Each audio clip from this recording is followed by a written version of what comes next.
Pierpaolo Sileri. Minister, thank you so much for joining us here on Al Jazeera. We were just hearing a little earlier that the WHO has recently, just a few hours ago, declared the coronavirus crisis a pandemic. What is your reaction to that declaration, and how do you think it's going to affect the situation that Italy finds itself in? Thank you for the invitation. I was waiting for this since a few days ago because we know that it's a pandemic. I mean, it's in several countries. It's a little virus. We know this is a new virus. I mean, there are all the characteristics to have a pandemic. So we were waiting for this decision. So what we have done in Italy right now, we have more than 10,000 cases and close to, just a little bit more than 800 people who died for this. Obviously, we have a huge flare-up of coronavirus outbreaks in Italy, in the north of Italy. And now it's very, very slowly spreading in the center and the south of Italy. But, in the center and south, there are only a few cases at the present time. So what we have done, we did a lockdown of the entire nation. Residents are under strict restrictions. Schools are closed. There are travel checks. And there is a ban of all public events. And we believe that this is the most important thing to contain the virus spread. We learned this from China. I mean, China in the Hubei and Wuhan, they closed basically everything, and they had a good control of the disease after 2 months. I mean, we know that right now they have only a few cases. The hospitals that they built are closing, and this is what every country right now, when they have outbreaks, I believe they should do it. It's interesting that actually WHO, the chief executive, Mike Ryan, also said that Italy and Iran are in the front line of coronavirus, but actually other countries will be in that situation very soon. What would your advice be to other countries that don't have the similar rate of infections and deaths that Italy has, but that are seeing their numbers climb? I think you need to go step by step. So at the beginning, the most important thing is surveillance. After this, if you have cases, outbreaks, you need to do contact tracing.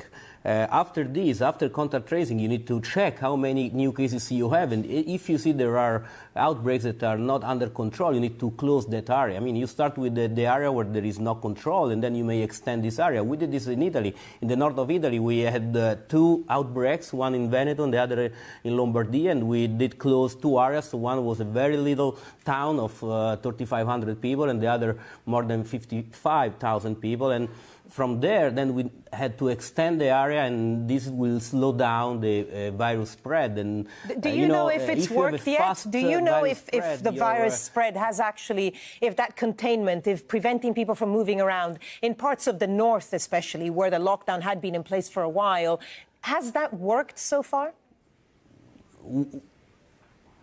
I can tell you that in Codogno, that was the main place where this outbreak started, yesterday there were no cases.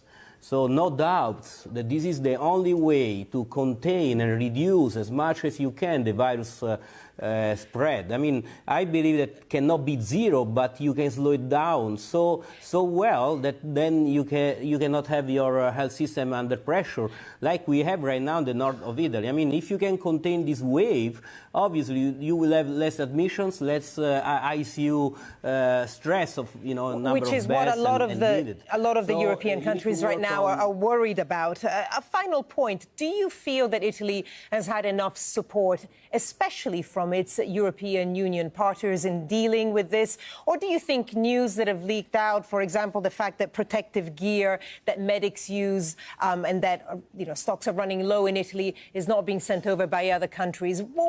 How would you describe the sort of support that Italy's had so far, and what would you like? Thank you for your question. I mean, right now we are in the middle of a war, so I cannot say that there was no support. What I can say that probably the problem was largely overlooked by the majority of us, the majority of the West countries, and so we need to be prepared. See, when we have the outbreaks in Italy, we had a lot of flare-ups. in the north, and, you know, somebody was saying, okay, Italy is the new China and is spreading all over the virus. That's not true, because we know that probably the port of entry of this virus was not Italy, but maybe was Germany. I mean, we will see this, but see, there are flare-ups of this all over in Europe.